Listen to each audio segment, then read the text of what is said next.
practice program is to write a program to take input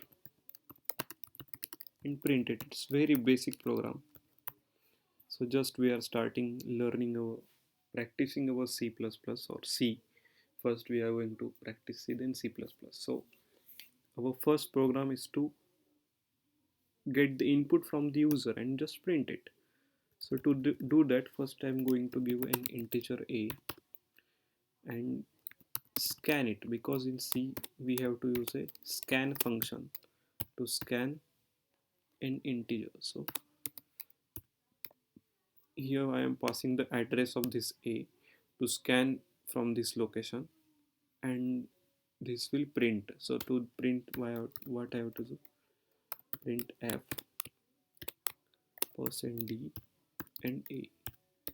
So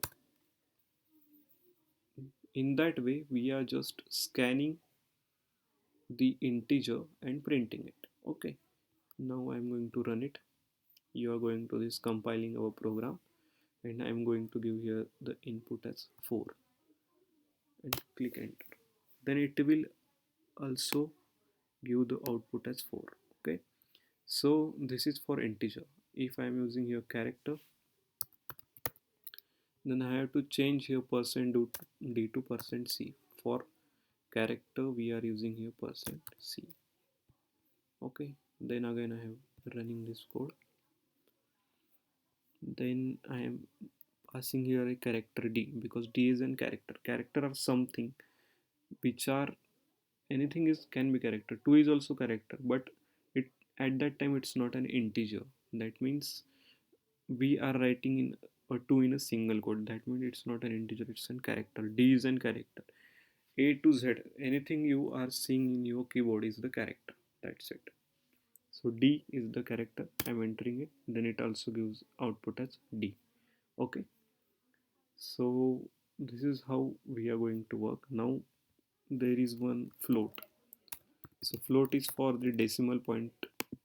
So I'm getting a float A and printing %f. For float we have to scan using %f and print using %f. Now I'm running my code again. Now I'm writing 3.22 and enter. So it will use 3.22 and these 4 zeros.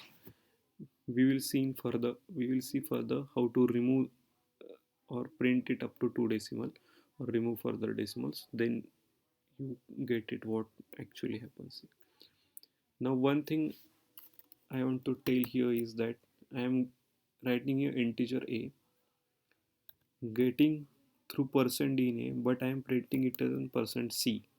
Then what happens, we are going to see. I am running the code, and here I am passing, we have to give 97. Okay, 97 is an integer, and I am clicking the enter. Then it will print a. What it means, it shows that the 97 is the ASCII value of a, this character a. This a contains the value of 97, but it prints using %c. So %c converts into the character. So ASCII value of a is 97. That's why it prints the a. So we further see how the ASCII is working. But this was our first basic code to understand how the C is working, and further we trying to solve as much as such type of program. So that's it. Thank you.